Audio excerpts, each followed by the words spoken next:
Hey everyone, welcome to another LEGO fan video. I'm your host LEGO fan, and I do fun LEGO videos. I have about 10 steps of video, as well as cool Ben 10 videos. If you guys are new, please like, subscribe, ring the bell, do all that YouTube algorithm stuff. With that out of the way, let's get started with part 4.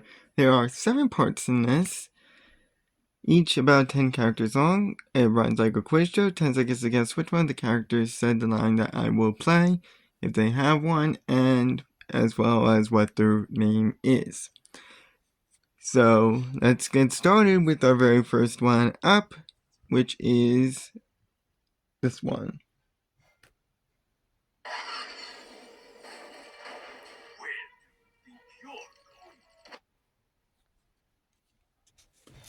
So, which character said that line? 10 seconds, good luck.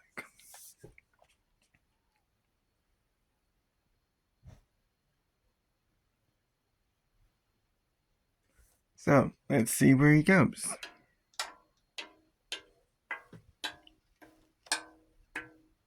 Seems like he landed on this guy. Strange looking creature. So, according to my info file here, he is known by the name of NRG. Spelled exactly like it sounds. An N, an R, and a G. He is a Pytosian bee who first appeared in the transmogrification of Eunice battling Thunder, but was knocked out after being blasted in the face by a laser blast. And then when he came to, he managed to protect Gwen and shoved her aside in order to stop Thunder, which managed to actually send Thunder's board flying. But then NRG was trapped by goo, and he couldn't do anything else. Then in the Creature from Beyond, he finished off the Cobra and trapped it in a pit, and then Gwen finished it off by transporting it to its dimension, and then he changed back shortly afterwards. So he can produce heat when in his suit in order to melt metal, not his suit specifically. He can't melt his own suit, but he can melt metal products. And he can also do this to his whole body in order to get people off of him. He also has enhanced durability due to his suit, and it can deflect mana and electrical attacks. He can also turn the ground to lava and launch lava out of the ground, as well as fire energy beams while still in his suit, which is his main ability. However, he's susceptible to water, which can produce some steam. He can be picked up by radiation detectors, and is not at full power when in his suit, as power is greatly weakened when contained in it. We'll get to Omniverse when he actually does get out of the suit. He can be weakened by ice and can be stopped by goo. He's also not exactly the fastest person in the world, and if blasted in the face, he does get knocked out. And our next character up is... I'm fresh out of tanks, Your Hiney, but I am bringing the heat. Of these characters, which one said that line? 10 seconds, good luck.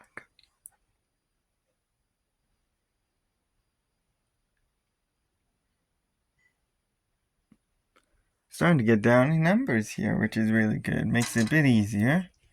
So let's see where he goes. Going all the way to the back over here. Looks like we got this one here. It's kind of hard to see, but he does have feet. It's just incredibly hard to see. But this is the character of Heatblast, apparently, who is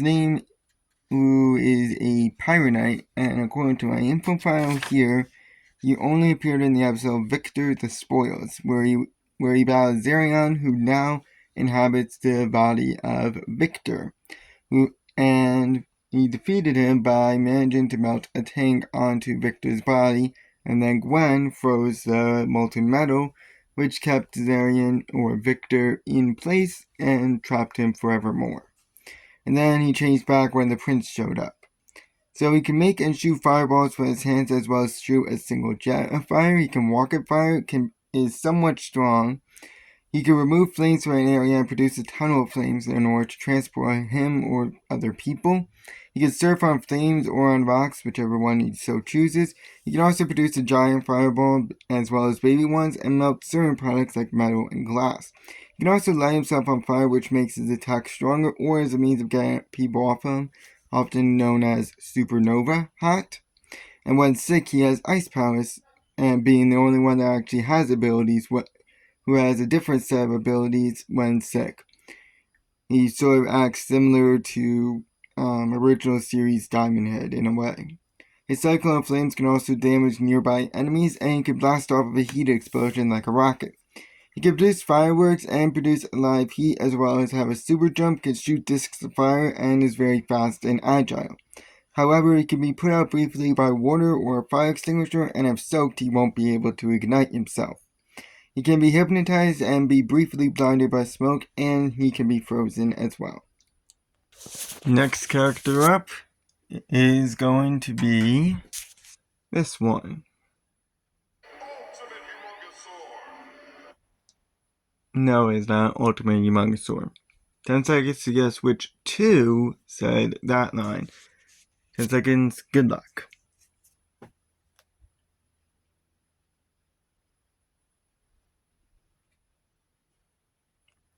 So let's see where he goes.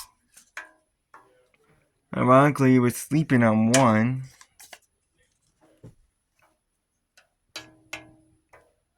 And it's this one as well. Looks just like Ben 10,000. But apparently, according to my info sheet here, his name is Ultimate Ben. Now I often just accidentally call him Ultimate Ben 10,000, who is an involved human, only appearing in the episode of Ben 10,000 Returns, being used first to successfully beat Eon and his minions at the start of the episode, and then later to battle the minions on the cargo bay, as well as preventing the Rust Bucket 3 from crashing. He then battled Eon and his minions successfully and held them off while Ben destroyed the hands of Armageddon. So, what are Ultimate Ben's abilities? Because this is pretty much the only alien that Ben 10,000 uses throughout the entire episode. So with this form, he has access to all of his aliens and their abilities, so long as he calls them out, which with the ones that we see, we got Ultimate Humungosaur, where he gets Ultimate Humungosaur's strength and durability, and this also physically changes him, making him appear larger, which you can see here. He also gets Arctic Wild's Freeze Breath, Heatblast Flame Jets, Clockwork's Time Ray. We haven't even seen Clockwork yet, so that was nice, fun. So that's incredibly fun, because Clockwork is one of my favorite aliens in terms of powers. Spider Monkey's Enhanced Agility and Enhanced Jump. Jetray's Flight and Enhanced Strength. Possibly, yeah, that part's just a bit weird. Accelerates Enhanced Speed, and Diamond has the ability to create diamond constructs as well as shoot diamonds. But he can only summon one of these aliens' abilities at one time. So, if he has Diamond Head, he can't use Diamond Head and Accelerate. We're not doing that. So that's the only weakness I can get, and more than likely you could say he's also a human, so he has any human weaknesses. So, given the fact that he can transform into any aliens, I seriously doubt human weaknesses are applicable with him. I don't blame you guys if you don't know this next character, whose first line is, I would never question your wisdom, Master. of these characters, which one said that line? 10 seconds, good luck.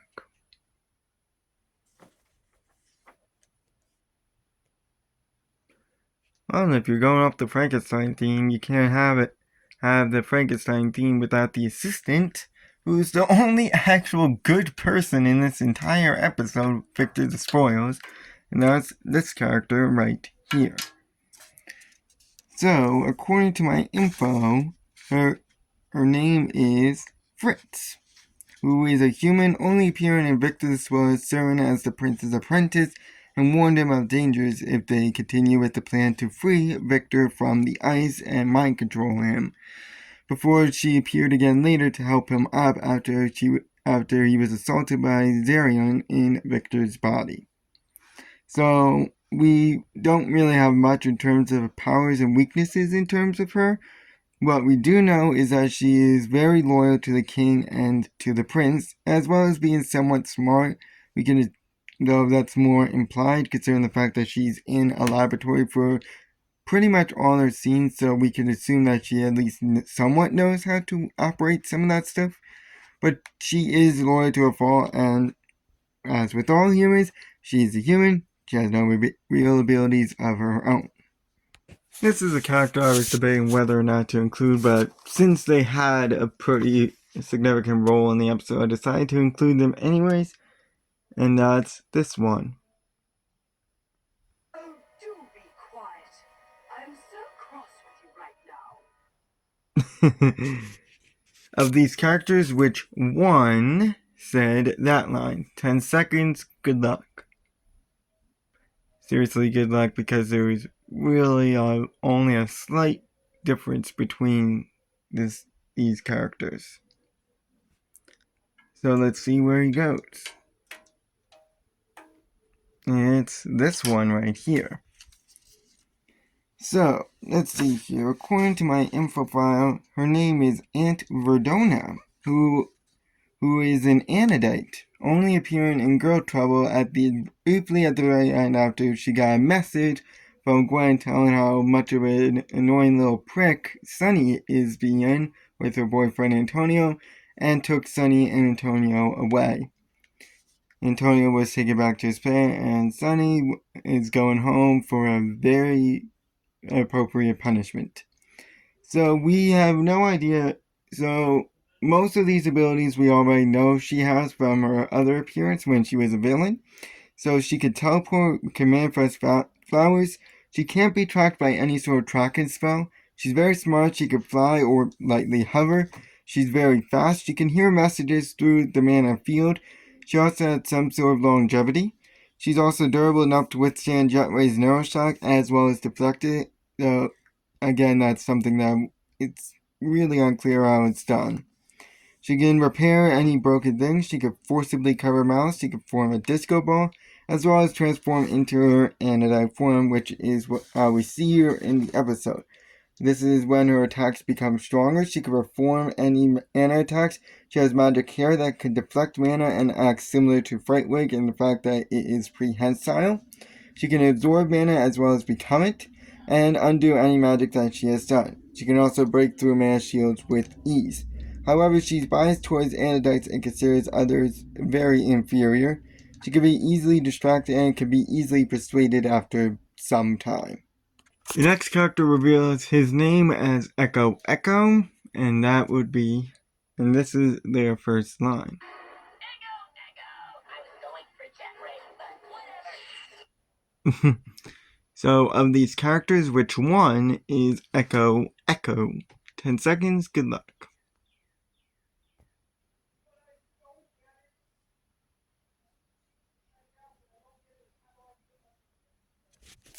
Let's see.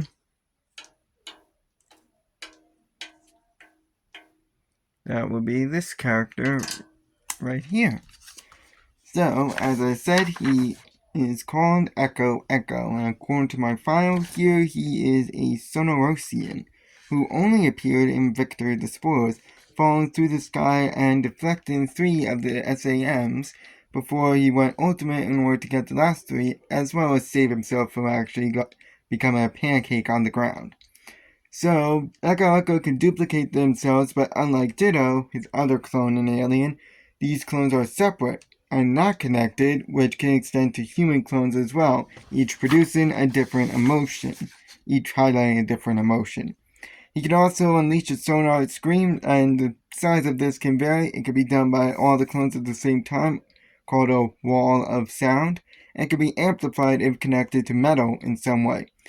This can also transfer through its tech like a phone, and the sneezes are also sonic.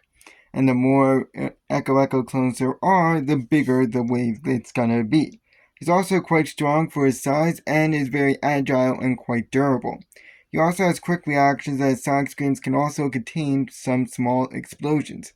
He can redirect these objects by his sonar screens and perform echolocation to help locate faraway objects. His screams are also loud enough to knock people back, and he has a super jump and do something called an echo chamber, where all his clones yell at once until the opponent is knocked out. And shockingly, he can also survive in space. But his sonar screams can damage the ears of his teammates nearby. He's weak to Aldrich's needles. He can be frozen and electrocuted, and his clones are easily destroyed by lasers. And when all of them die, he dies as well. The next character up has their first line of Any luck with those papers? that. Of these characters, which one said that line? 10 seconds. Good luck.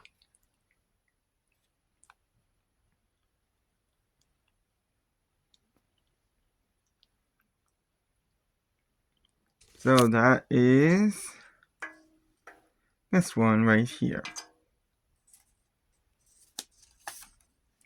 So, according to my file, his name is Chormastone, a crystal sapien, first appearing in the big story, used by a plant copy of Ben in order to battle the real Ben, but then was burned by Peanut's Jimmy through, and he changed back. Then in Victor the Spoils, he appeared briefly while the king was searching for Amphibian, and then made his first full appearance in The Creature from Beyond, flying around the city looking for Squire Winston, before Gwen was able to track him down, and they met up at the location where Winston was found. So he's very durable, and his laser can actually melt metal, and he can still shoot lasers even if he doesn't absorb any energy. And not only can he absorb energy, he can also absorb mana attacks, which makes him immune to mana, and as I said, he can absorb energy attacks and redirect it, which nulls any of these energy attacks. These can either be one single blast or a few little ones, and these are powerful enough to cause explosions. He's also fast and can produce a blinding white light like a flashlight. He also has an enhanced strength, which is strong enough to rival a Tekadon, as well as enhanced agility, a super jump, and can fly, as well as have a super slam attack. However, he has somewhat of a slow reaction speed. He could be shattered with enough force, and he could be harmed by electricity if it's conducted through water. As for another character that I was debating on whether or not to include, we have Wildmutt, who doesn't actually speak, so which one of these characters is Wildmutt? 10 seconds, good luck.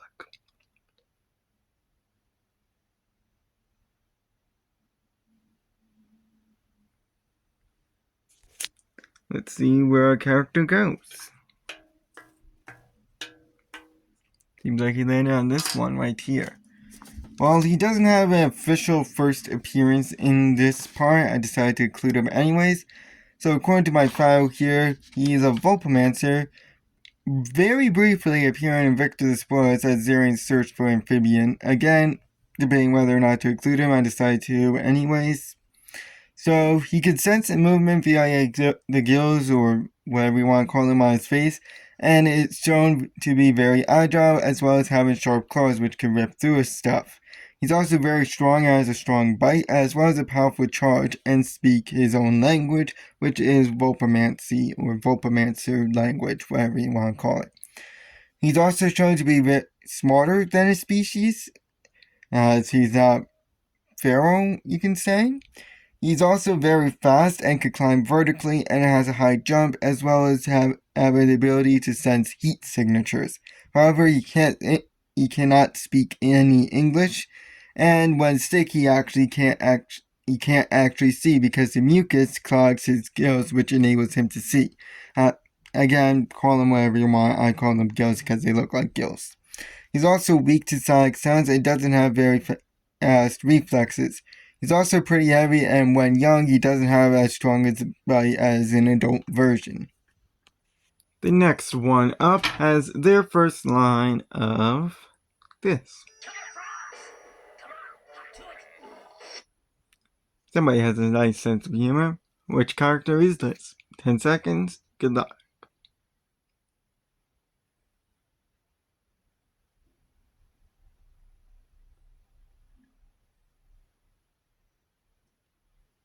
So let's see. Seems like he landed right over here on this strange little thing. So according to my file here, his name is Jetray, an amphibian first appearing in Eye the Beholder, traveling to the moon of Monarch to help Julie with ship before he changed back. And then Ben 10,000 returns, he destroyed the hands of Armageddon and then passed out, changing back. And It's Not Easy Being Gwen, he appeared briefly to get Kevin to help him deal with the mutant frogs in the street before he flew off himself to deal with the killer frogs. So he can fly very fast, which can go faster than sound, supersonic, and he can also hyperspace travel. He can shoot lasers out of his eyes and tails, which can break through cement and metal, as well as being an ability to make this attack more powerful. He can also swim and breathe underwater and is strong enough to lift Humungosaur to a certain extent. He can't be harmed by fire or laser blasts, and he can breathe in space. However, his attacks won't work on any energy absorbers. He's weak to magic. He can't fly in Ledger Domain due to its unique properties. His lasers can be deflected back by mirrors, and he can be harmed by his own attacks. He also can be caught in Spider Monkey's weapons, and he can have inconvenient timeouts, as he could be mid-flight when he times out. Next one up is... Yeah, that would surprise me. 10 seconds to figure out which character said that line. Good luck.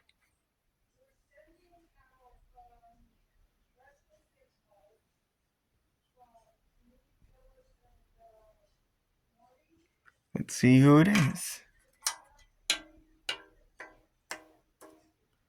Seems like we got this character right here.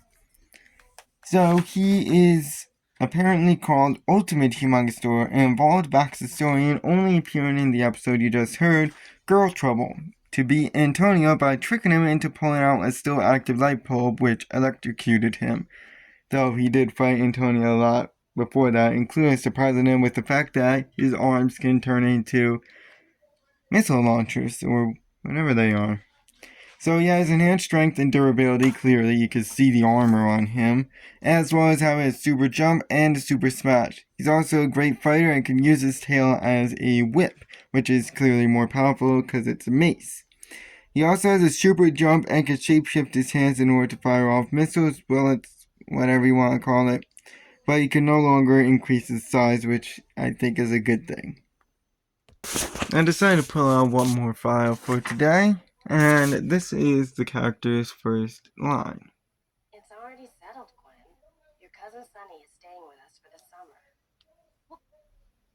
summer. Of these characters, which one said that line? 10 seconds. Good luck.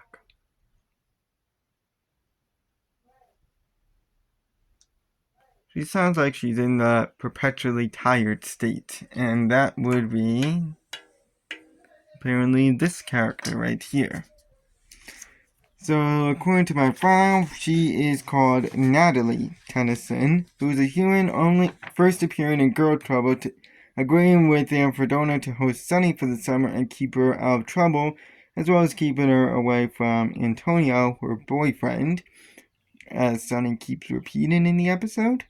And she explained this to Gwen and encouraged them to spend time with Sunny, and also rejected Antonio when he eventually appeared. And then in It's Not Easy Being Gwen, she appeared at the start, giving Gwen the task of filling out invitations to a family reunion, before she appeared at the end inviting the trio over for dinner and asking how Gwen's day was. And considering that the whole episode was pretty much her just working 24/7, it was a nice fun day. So she cares about Gwen and wants a good future for her, and has knowledge on Anodice and being strict at time with rules and tradition. However, like any human, she lacks any unique powers of her own, and she doesn't like Verdona and Frank's side of the family. Where is Frank, come to think of it? We only see Frank once, and then Natalie just makes appearances like 24/7. Then again, I think these are her last appearances. I could be wrong, though. Thank you guys for listening, and we'll keep going with the Ben 10 characters. We still got 3 more parts. So long.